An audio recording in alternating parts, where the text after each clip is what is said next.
स्वागत करता हूँ, अभिनंदन करता हूँ।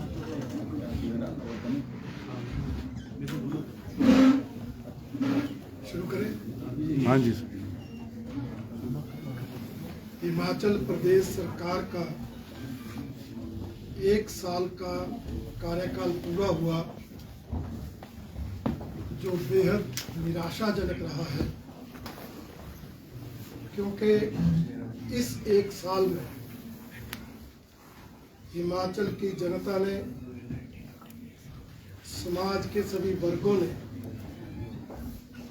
इंतजार करने में ही बिता दिया। हिमाचल प्रदेश की 22.5 लाख महिलाएं 1500 रुपए का इंतजार करती रही। हिमाचल प्रदेश के बेरोजगार नौजवान सरकारी नौकरी का इंतजार करते रहे। हिमाचल प्रदेश के किसान 2 रुपए किलो गोबर और 100 रुपए किलो दूध सरकार खरीदेगी, इसकी इंतजार में रहे। हिमाचल प्रदेश के कर्मचारी ये इंतजार करते रहे कि कब उन्हें डीए की किस्त मिलेगी, और यहाँ तक कि साल भर कांग्रेस के विधायक भी इंतजार करते रहे कि कब वो मंत्री बनेंगे। हालांकि पिछले कल 2 मंत्रियों का इंतजार खत्म हुआ,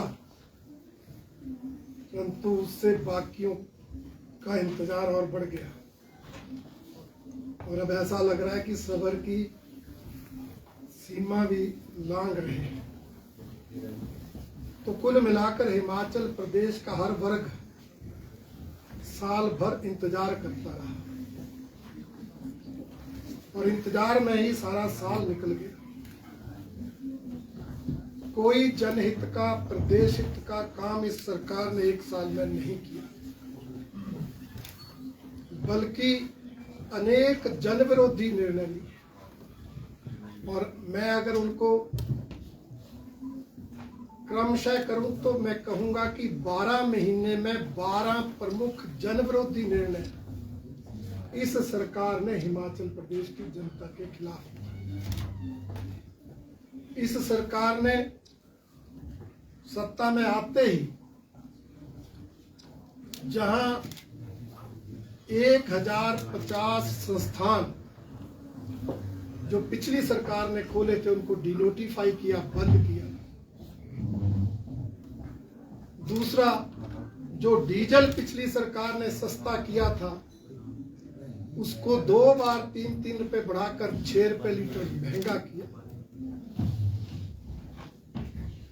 तीसरा, 300 यूनिट बिजली फ्री देने का वायदा करने के बाद 22 पैसे प्रति यूनिट घरेलू उत्पादकों के लिए बिजली महंगी।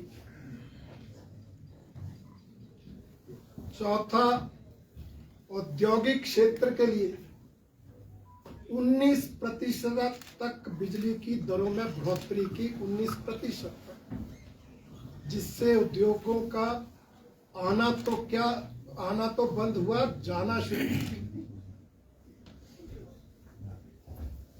कांग्रेस की इस सरकार ने जल शक्ति विभाग और स्वास्थ्य विभाग में हजारों आउटसोर्स कर्मचारियों को नौकरी से हटाकर युवाओं के हितों पर कुठाराघात किया। यही नहीं, इस सरकार ने इस 1 साल में देवी देवताओं के प्रदेश में मंदिरों के अंदर देवी देवताओं के दर्शन करने पर भी टैक्स लगा दिया, फीस लगा दी। इस सरकार ने हिमाचल जैसे पर्यटकों के आकर्षण का केंद्र पर्यटन प्रदेश में पर्यटकों का आना दूभर कर दिया, क्योंकि दूसरे प्रदेशों की टैक्सियों की एंट्री टैक्स जो है उसको बढ़ा दिया, उसको 2 गुना कर दिया। यही नहीं, इस सरकार ने पिछली सरकार की जनहित की योजनाएं, जन कल्याणकारी योजनाएं, सहारा योजना, हिम केयर योजना, गृहिणी सुविधा योजना में बजट का प्रावधान न करके इन योजनाओं को ठप करने का काम किया। यही नहीं, इस सरकार ने विधायक निधि जो गांव-गांव में विकास के लिए खर्च होती है, उस विधायक निधि की एक किस्त जारी ही नहीं की। 50 लाख रुपए हर विधायक की विधायक निधि का जारी नहीं किया। अनेक विभागों में विकास के बजट में इस साल तो प्रावधान ही कम किया। पिछले वित्तीय वर्ष में जब पिछली सरकार ने जो बजट में प्रावधान किया था, उसमें भी अंतिम तिमाही में कटौती लगाई। और अब नगर निगमों में और शहरी निकायों में जो ग्रांट आई थी, 50% ग्रांट, वो भी जो है वो वापस मंगवाई गई, जिससे शहरी क्षेत्र में जो है वो विकास प्रभावित हुआ।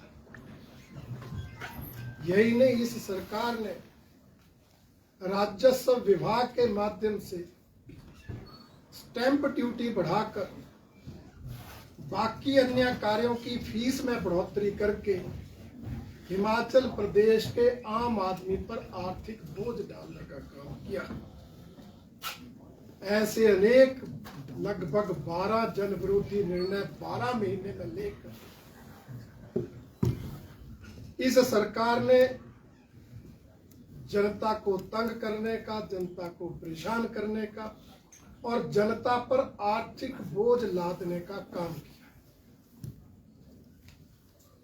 और उसके बाद ये सरकार 1 साल का जश्न मनाने का काम करती है। मैं पूछना चाहता हूं, ये जो 12 तोहफे आपने जनता को दिए, क्या इसकी खुशी में जश्न है? हिमाचल प्रदेश में इतनी ज्यादा बाढ़ आई, बाढ़ से जो है लाखों लोग प्रभावित, सैकड़ों लोगों की जमीन चली गई, हजारों लोगों के मकान चले गए, लाखों लोगों के मकान क्षतिग्रस्त हो गए। जमीन के बदले जमीन देने का वायदा करने के बाद भी अभी तक किसी भी एक लैंडलेस व्यक्ति को जमीन नहीं मिली। जिनके मकान चले गए उनके मकान नहीं बने। अभी सभी प्रभावित लोगों को राहत नहीं मिली और ये सरकार जश्न मना रही। भारतीय जनता पार्टी का आरोप है कि ऐसे समय में, ऐसे वातावरण में जश्न मनाकर इस सरकार ने साबित किया कि ये सरकार संवेदनहीन सरकार है। आप अगर उनको राहत नहीं दे सकते, आप अगर उनकी सहायता नहीं कर सकते, तो कम से कम जश्न मनाकर उनके घाव पर नमक छिड़कने का तो काम मत करिए। परंतु इस सरकार ने उससे भी गुरेज नहीं किया। भारतीय जनता पार्टी का आरोप है कि जश्न के लिए बुलाई गई रैली में सरकारी मशीनरी का, सरकारी धन का जमकर दुरुपयोग हुआ। लोक संपर्क विभाग, पथ परिवहन निगम, इनके माध्यम से करोड़ों रुपए खर्च करके रैली तो की, पर ना इच्छा अनुसार जनता आई, ना इच्छा अनुसार नेता आए। नेताओं ने भी समझा कि भाई जब जश्न मनाने के लिए काम ही नहीं किया है तो जश्न किस बात का। इस तरह से कांग्रेस सरकार की इस कार्यप्रणाली पर भारतीय जनता पार्टी गहरी चिंता प्रकट करती है। हमारा ये भी आरोप है कि पूरा साल मुख्यमंत्री श्री सुखविंदर सिंह सुक्खू जी प्रदेश की आर्थिक तंगी का रोना रोते रहे। यही कहते रहे प्रदेश की आर्थिक स्थिति ठीक नहीं है। इसके लिए हमारी पूर्व की भाजपा सरकार को दोषी ठहराते रहे। विकास के काम ठप कर दिए कि खजाना खाली है, जन कल्याणकारी योजनाएं बंद कर दी कि खजाना खाली है, कोई नई योजना नहीं चलाई कि खजाना खाली है, अपनी गारंटियां नहीं चलाई कि मेरे पास पैसा नहीं। अगर ये हालत है तो फिर सीपीएस बनाने की क्या जरूरत थी? तो फिर मंत्रियों की कोठियों की मरम्मत पर करोड़ों खर्चने की क्या आवश्यकता थी? और फिर बिना खुशी के इस जश्न की रैली पर करोड़ों खर्च करने की क्या आवश्यकता थी? एक तरफ प्रदेश की आर्थिक स्थिति खराब होने का रोना रोते हैं, दूसरी तरफ जश्न पर करोड़ों खर्च करते हैं। भारतीय जनता पार्टी कांग्रेस सरकार की, मुख्यमंत्री सुखविंदर सिंह सुक्खू की इस दोगली राजनीति की, इस विरोधाभासी राजनीति की कड़ी निंदा। और हम कहना चाहते हैं आर्थिक तंगी का रोना जनता के लिए है। अपने यारों, दोस्तों, मित्रों को ताजपोशियां दी जा रही, उन पर लाखों करोड़ों खर्च हो रहे हैं, उसके लिए भी आर्थिक तंगी नहीं। और एक साल में जो कहते थे हम आर्थिक स्थिति सुधारेंगे, उन्होंने 12,000 करोड़ का कर्ज एक साल में ले लिया, जो हमारी पिछली सरकार के पहले साल में लिए कर्जे से 2 गुना ज्यादा।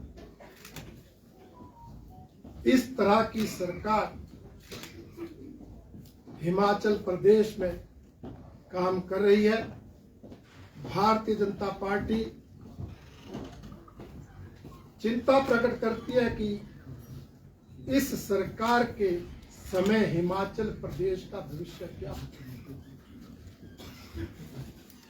इसलिए भारतीय जनता पार्टी इस सरकार की इन सब जनविरोधी निर्णयों की, बिना आवश्यकता से सरकारी धन के दुरुपयोग की कड़ी आलोचना करती है। अभी हमने जिला मुख्यालयों पर जिलाशय आक्रोश रैलियां आयोजित करके सरकार के इन जनविरोधी फैसलों से का पर्दाफाश किया, जनता को अवगत करवाया। जनता की दोगली, सरकार की दोगली राजनीति का जनता को हमने उसके बारे में जानकारी दी है। और हमारे आंकड़े जो कहते हैं उसके मुताबिक उनकी रैली से हमारे आक्रोश रैलियों में जनता जो है वो कई गुना ज्यादा है। भविष्य में भी भारतीय जनता पार्टी इस सरकार के प्रदेश विरोधी, जन विरोधी रवैये के खिलाफ संघर्ष जारी रखेगी, आंदोलन करती रहेगी और आगे इस सरकार को बेनकाब करती रहेगी। और लोकसभा चुनाव में इस सरकार की जन विरोधी नीतियों के खिलाफ माहौल बनाकर और केंद्र की मोदी सरकार की जन कल्याणकारी योजनाओं के सहारे हिमाचल प्रदेश में 4 लोकसभा की सीटें जीतेगी।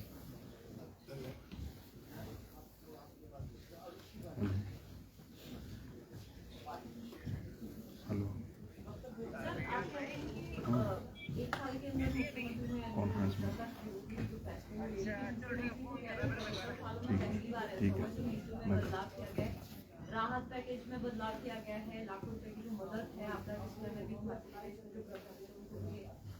देखिए, राहत मैनुअल में परिवर्तन करना काम नहीं है।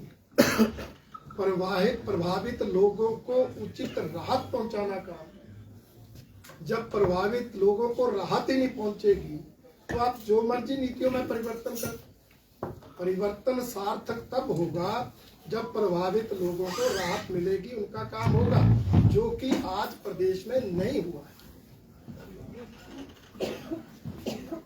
सर, शीतकालीन सत्र भी है विधानसभा का, इस तरह के मुद्दे रहेंगे बीजेपी की तरफ? देखिए, मुद्दे तो मैंने बहुत गिना दिए। इन सब मुद्दों को प्रश्नों के माध्यम से, चर्चाओं के माध्यम से, अनेक अलग अलग नियमों के तहत चर्चा लाकर उठाने का हम प्रयास करेंगे और सरकार के 1 साल के कार्यकाल के बाद ये सत्र हो रहा है, इसलिए सरकार को कटघरे में खड़ा करने का काम जो है वो भारतीय जनता पार्टी का विधायक दल करेगा। पूर्व मुख्यमंत्री शांता कुमार और पूर्व मंत्री सुरेश भारद्वाज के बाद ब्राह्मण नेता के तौर पर भाजपा में आपको एक बड़ा चेहरा माना जाता है, परंतु जिस तरह से जिम्मेदारियां देने की बात है, जनता में चर्चा ये है कि रणधीर शर्मा को उस तरह की जिम्मेदारी दी नहीं जा रही है। क्या मानकर चले कि रणधीर शर्मा को पार्टी लाइन में जानबूझकर हाशिए पे रखा जा रहा है, इसका कुछ और कारण है? नहीं, ऐसा कुछ नहीं है। मुझे आज भी हिमाचल प्रदेश भारतीय जनता पार्टी की जो कोर कमेटी है प्रदेश की, उसका सदस्य बनाया गया है। पार्टी का जो मीडिया विभाग है उसका मैं प्रभारी हूँ। भारतीय जनता पार्टी का विधायक दल है उसका मैं सचिव हूँ। अब एक व्यक्ति को 3-3 जिम्मेवारियां मिली हैं, फिर भी आपको अगर ऐसा लगता है तो आप जाने, परंतु भारतीय जनता पार्टी जाति के आधार पर नहीं, बल्कि हर कार्यकर्ता को काम, हर काम के लिए कार्यकर्ता, इस नीति पर काम करती है और अधिक से अधिक कार्यकर्ताओं को काम देकर पार्टी को सुदृढ़ किया जाए, इस योजना पर काम करती है और उसके कारण हमें सफलता मिलती है। पिछले दिनों जो आपकी जिम्मेदारी बदली गई थी, उसको आप प्रमोशन मानते हैं, डिमोशन मानते हैं? देखिए, जिम्मेवारी ना प्रमोशन होती ना डिमोशन होती है। पोस्ट को आप जोड़ सकते हैं प्रमोशन और डिमोशन से। ये जिम्मेवारी है, दायित्व है, उस दायित्व को पूरी योग्यता क्षमता के अनुसार निभाएंगे।